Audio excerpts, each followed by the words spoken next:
A little bit of frustration there, Harry. Yeah, can't seem to get anything going. And the amazing part about it, for as much as he struggled, he's only 6 pins behind Mike. And if you looked at the scoreboard there very briefly, you'll notice that he now has 6 consecutive 9 counts, and he's going to be content to ride this out. Maybe it's going to go down to the last frame, Harry. Picked up the spare there, and we're in the 9th frame. Barry's got a spare. Trevor going to about to step up, leading by 6.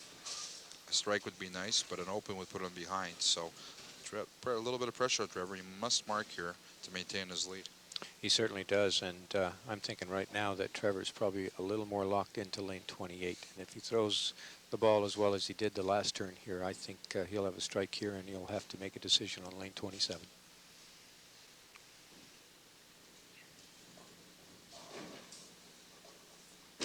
Ninth frame shot for Trevor. He left the 7 pin, and I wonder, Mike, if perhaps he just got the ball a little wide there, and that was the reason he didn't carry. Exactly the same as the time 2 turns before that he did, Harry, on lane 28. Just missed 1 board left, and it would not come up because 28 is a little wetter.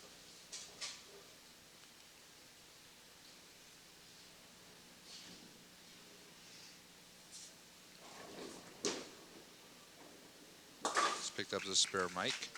Here's the situation, 10th frame's up, and Trevor with 2 strikes and a 5 count with guarantee shutting out Barry. If he doesn't strike on this ball, Barry will have an opportunity to win it in the 10th frame and finish last, which was part of his strategy when he started this game. It certainly was, and he always uses it. And lane 28, I think, is the better lane for Barry, so he's got a chance to do it. This is it. Big shot here for Trevor. Well, that's 1 strike in, Mike. 1 to go. That's a great shot. That was a great pressure shot for Trevor. And right now, he's trying to lock Barry out if he can. Right now, a strike for Trevor would mean victory. And anything less would give Barry an opportunity to pull the game out. And he's done it before many times.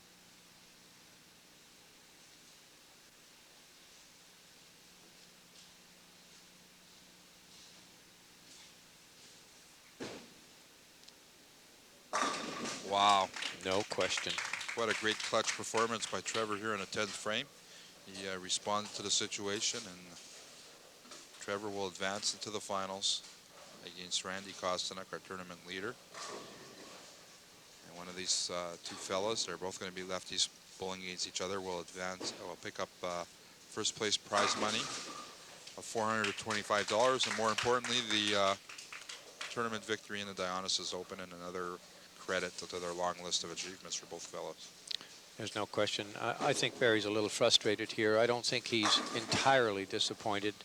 He never quite had anything. If he'd found something that could get him the strike, and if you look at Barry's score up there right now, I mean, we're talking he has 1 open and he has spares right across the board. I think he's executed as well as he can execute. He just wasn't able to find the line that would give him the strike. Yeah, another pickup single pin spare for Barry. He's going to finish with a strike here at 179. Trevor completed his game with 194. Had 6 strikes though, and Trevor's thrown a fair number of strikes. That won't seem to be the problem. It's the non-strike frames that have caused Trevor a little bit of concern. But in both instances, he's come up with 10th frame victories. And one thing's for sure: when you go to the 10th frame too often, eventually you lose one. So. See what happens here. Big round of applause by a big audience we have today. Fans appreciative for the good bowling and the good effort on Barry's part. I think we have to give him full marks for consistency in spite of the fact sometimes what happens is when a bowler struggles like that in looking for the strike, and of course it is the ultimate, the more you can get, the more you're going to score. But if you can maintain your cool and you don't get frustrated with it, you have the chance to hang in. And he really did. He had a chance all the way to the 10th frame, Harry, because of his efforts to stay clean and knock every spare off. Yeah, for anybody who noted the scoreboard, it was all spares for Barry and 6 strikes and a couple opens for Trevor. But as we discovered in the game of bowling, it's the strikes that pile up the score, and that was the difference in that match. Yes, it certainly was. Normally what happens in the game of 10-pin bowling also, Harry, in all fairness to Barry, is that the traffic on the right side, that is the number of right-hand bowlers we have versus left-hand, is usually more, and that means the area that they bowl in is a little more conducive to change. In other words, oil gets pushed around a little more often. For those people that haven't had an opportunity to play the game of 10-pin, in all its subtleties, it is a very, very difficult sport. And when you talk about oil, we have to put it out there because the good bowlers learn how to make the ball hook. And if the oil isn't there, it's difficult to control the ball and make it go straight. Yes. Anybody who's interested in trying to get out to bowling, the average game nowadays is about $2 a game, and it's not a very expensive form of entertainment. There's bowling balls and bowling shoes available at the bowling centers. And it's a nice evening out, so the opportunity to have a good social place to get together, and you might surprise yourself and find yourself bowling in a league in just a short little period of time after you get out and try the game. It certainly can, and we should let a lot of the people know out there, if you're just new to the sport or would like to get started in it, there's still plenty of time to join any of the bowling leagues. We've just started and we're into our second or third week, and there's a few number of leagues that are always looking for bowlers, whether it be a spare bowler or a permanent bowler. And you should also know that the MCBA, the Manitoba Classic Bowling Association, puts out a newsletter, and it's usually available at the bowling centers at the front counter, and you'll find a lot of bowling tips in there too, Harry. Yes, I believe I read a couple of yours in there, Mike, and wouldn't surprise me to see them invite you in to put in a regular column in that publication. Well, when we get the time, we do, and we've got a lot of things to say this year, particularly because 10-pin bowling is an exhibition sport in the Olympics. The fellows are going to be starting out shortly, and I'd also like to remind any of our viewers that the provincial jamboree, which is run in the province of Manitoba, will have some representatives down from the American Bowling Congress. And in the evening, there's going to be a dinner, Mike, where they're going to be inducting, for the first time ever, Bowling Hall of Fame members. And if you're out there and you know any people prominent in the game of 10-pin bowling, or used to be prominent, for various reasons, there are entry forms and ballots available at the different bowling centers. And if you were to stop it and ask at the desk, I'm sure they'll be glad to help you. All that's required is a little bit of information on your part to fill in on the form and forward it to the appropriate listed addresses. And these bowlers will be considered for the Hall of Fame. And the cutoff for this is September 30th, Mike. So if you're going to act, you're going to have to act soon. And we should point out at the same time, while you're saying that, Harry, I think that's one of the great things that's also happening for 10-pin bowling in Manitoba. And I think if anybody out there remembers some of the old-time bowlers or the 10-pin bowlers that have contributed to the game of 10-pin, they can also be inducted as a builder. That is, people that contribute to the growth and the building of 10-pin bowling. They're eligible for the Hall of Fame as well. That's exactly right, Mike. Trevor's about to start off our match, and I just want to remind our listeners also that we'll wait for Trevor to finish the shot, but Trevor, we're going to start our final match here in the Dionysos Open.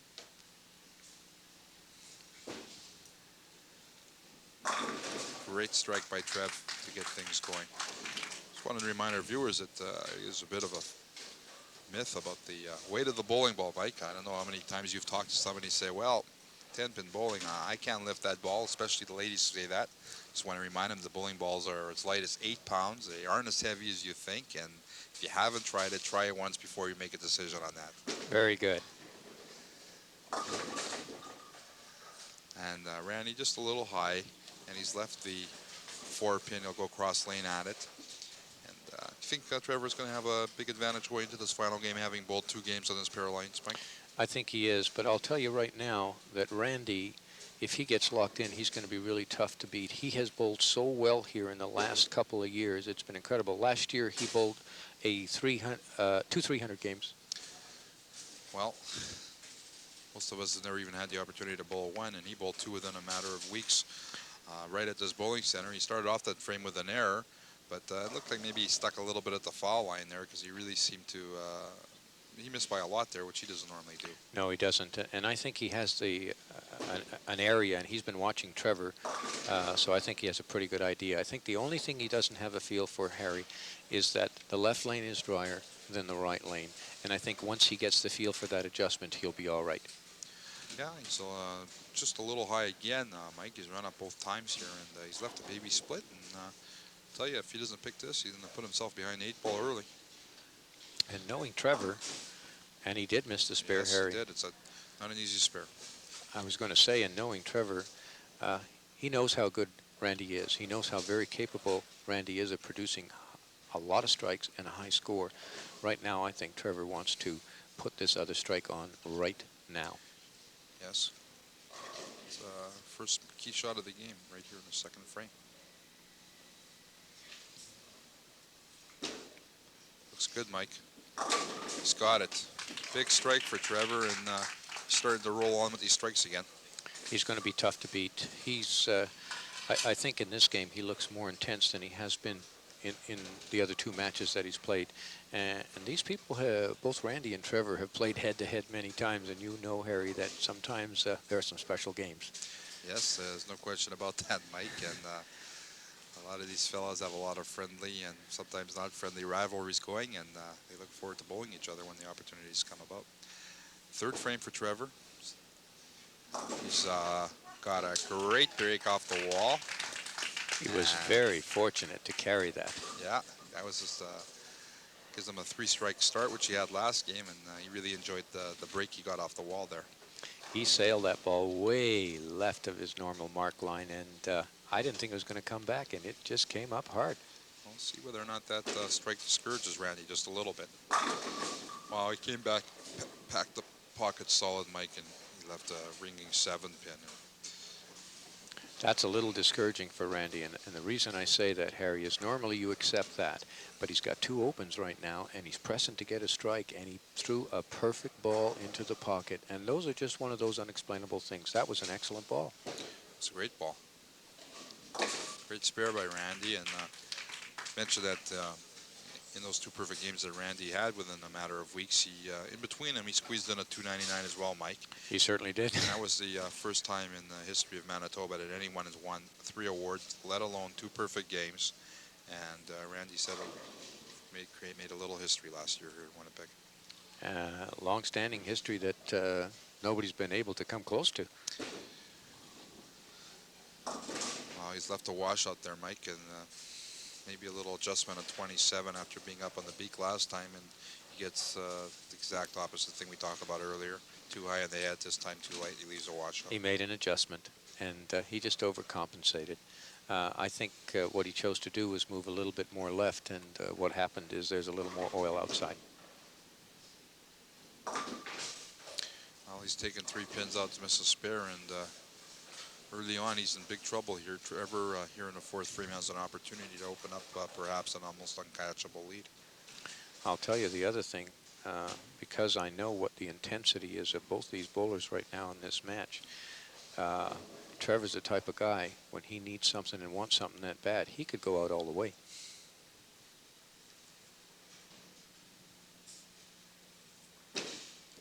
Looks good, Mike. Wow. Well, everybody saw for themselves there. Great strike by Trevor. That's the longest string that we've had in any of these matches. That's the 4-bagger, and I'll tell you right now, this is, regardless of the fact that we're in the 5th frame, I think this is a key pivotal frame for Trevor Peters on 27. Yes, big shot here. Keep a string alive as well as open up an almost insurmountable lead.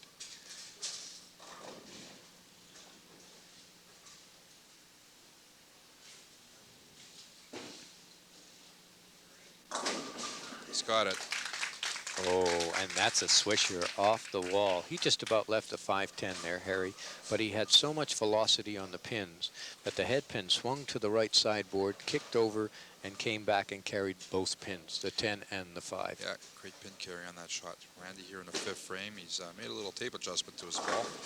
Maybe it didn't feel just right, but there's his first strike. And I have a recollection last year, Mike, where Randy was involved in a match with Rich Maychak in the championship final. Opened up a huge lead on Rich, and Rich came back to finish with 6 strikes in a row, win the game. So I wouldn't leave your set too early, because a lot of things can change in a hurry in this game of bowling. They certainly can with these 2 bowlers.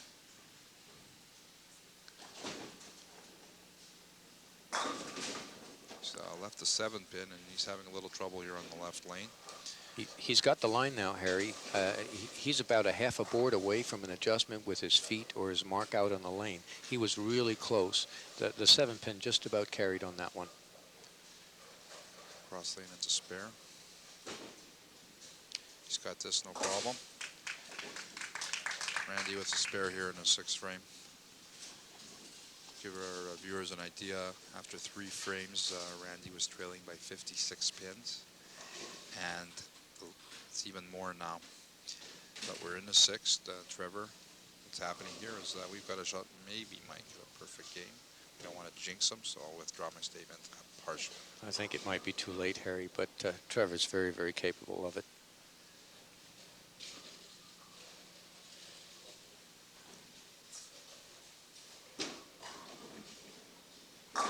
At 6 in a row.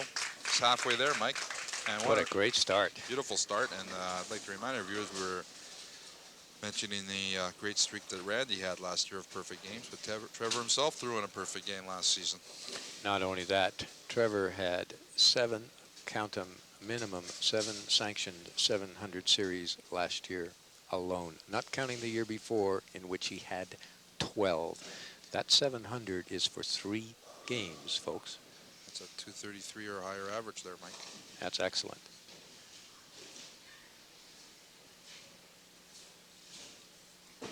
This is for number 7. Be late.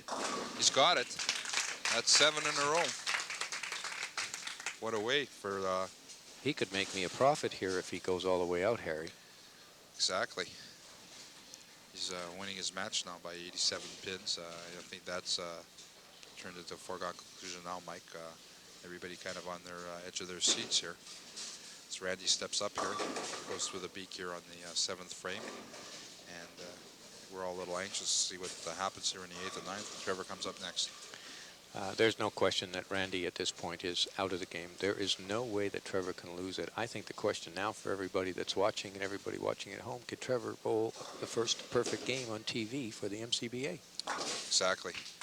Spare for Randy. He's going to come up here in the 8th frame. And once again, we want to remind our viewers, if they want to watch the MCBA members in action again, it'll be October 9th at Empress Lanes, 11 a.m. start. If you're interested in bowling, that's available. But if you're interested in watching these great bowlers, you can come on out. He's left the 3-5 leave, and Randy just can't seem to find any strikes at all, Mike. No, he's just going through the paces right now. He realizes that Trevor has 7 strikes up on the board, and I think he's just trying to get each shot over with right now, and it's pretty tough for him. I think he'd like to kind of line in and maybe finish with some strikes, though. Be nice. You know, he's got the spare here. First place money, $425. Second place, $300, but the difference in money isn't at all a consideration in this final match, Mike. It certainly isn't. I think anytime any 10-pin bowler gets a chance to achieve perfection, and particularly a 300 game, and in this instance on television, I think that's what we're all rooting for right now. Trevor just taking a bit more time here. 8th frame, going for say straight strike.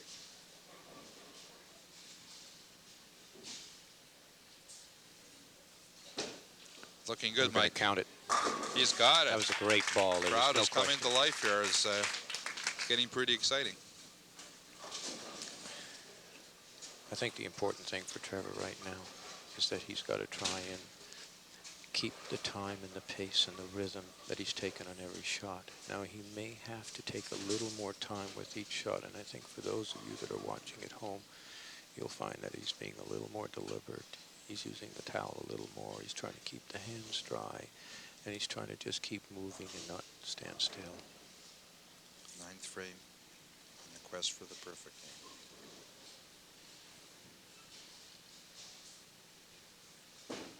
That looks good. Just up a little high and hooked up very early.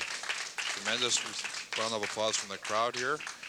So, Trevor makes it through 8 frames perfect. 9th frame just ran up a little bit, and Trevor's going to win the Dionysos Open. And just a little bit of tensing up on that shot.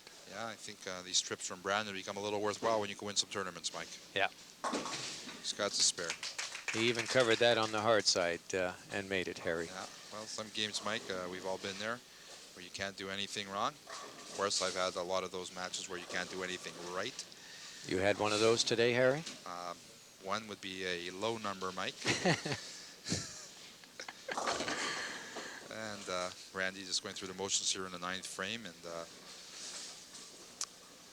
It's most unfortunate that Randy couldn't line in at all, because I think we would have had even a greater match. I think the other point is that if Trevor had had that pressure also of Randy bowling as well as he was, he might have gone all the way too. yeah, there's a lot of factors involved here. Well, what it would have done, Harry, I think, is taken the pressure off of the fact that he was trying to shoot a perfect game. Right.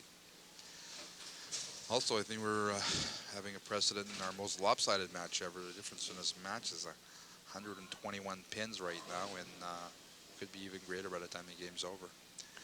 But Randy here in the 10th frame.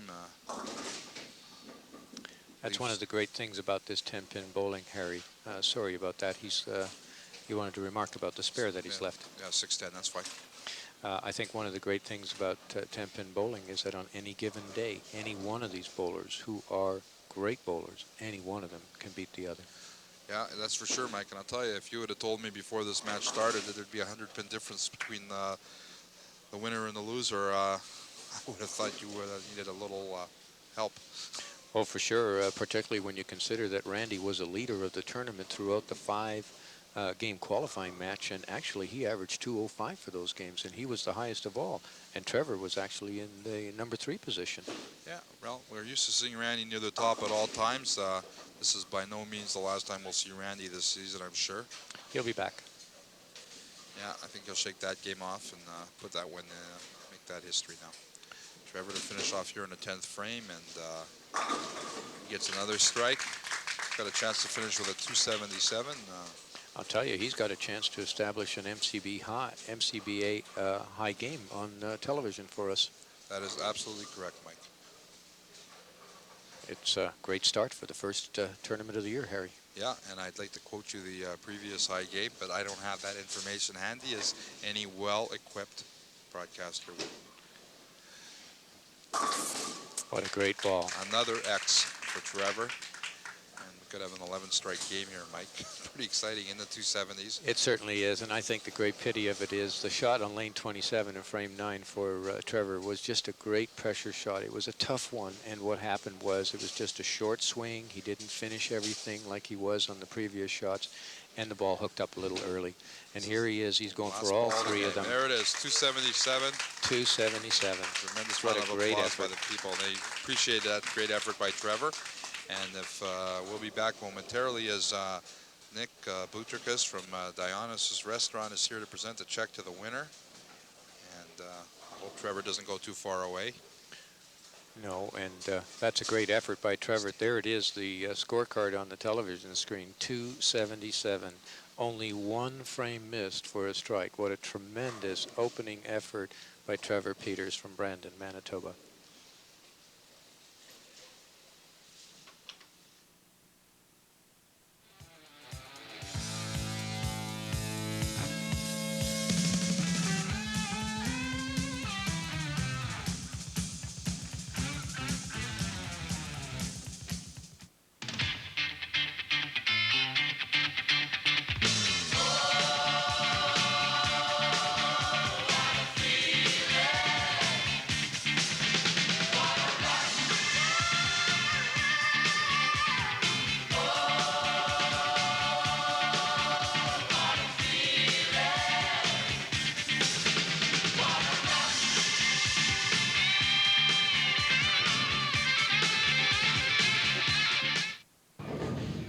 Hi, everybody. Welcome back. We'd like to thank everybody for staying around to view. We've now got a special presentation to make to the winner of the first MCBA tournament this year.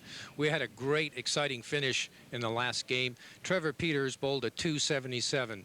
And for the miss of his strike in the 9th frame, he could have had a perfect game. Trevor, that was a great game. Can you tell us what the feeling was in the 9th frame? Well, the left lane, I was having a few problems on getting the ball to the pocket, so I really wanted to make sure that I got the ball to the pocket, and I pulled up on the ball a little bit and went through the face, and I knew I wouldn't have had any problems in the 10th. So, Trevor, it was an exciting match for all of us here. when you consider that your opponent was Randy Kostenuk, who was a formidable opponent. Last year, Randy bowled 2 300s and a 299. Did you expect that Randy would have that much difficulty? No, I didn't. I didn't think he would have. But this pair seemed to be a little wetter than the pair we bowled on, the previous pair we bowled on throughout the day. And I don't think he was really aware of that. And I came up through 2 games, so I was pretty well locked in. Right. So from the previous games, you had a lock on the line to the pocket, and Randy was looking for it. Right. Right. With us here also is we have the owner of the Dionysos restaurant, who is our first sponsor for our first tournament this year, and his name is Nick Petrakis, and Nick is going to make a presentation to the winner, Trevor Peters, right now. On behalf of Dionysos, I congratulate you. Thank you very much, Nick. See you again. Thank you. Thank you very much for the spectators and your support, and we'd like to thank you out there who are watching, and we hope we see you for the next MCBA tournament. Thank you.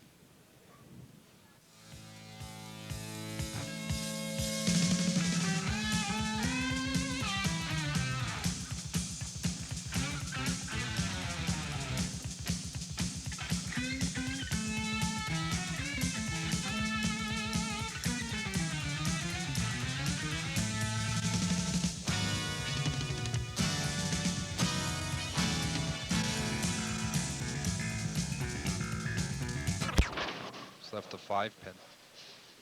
It's a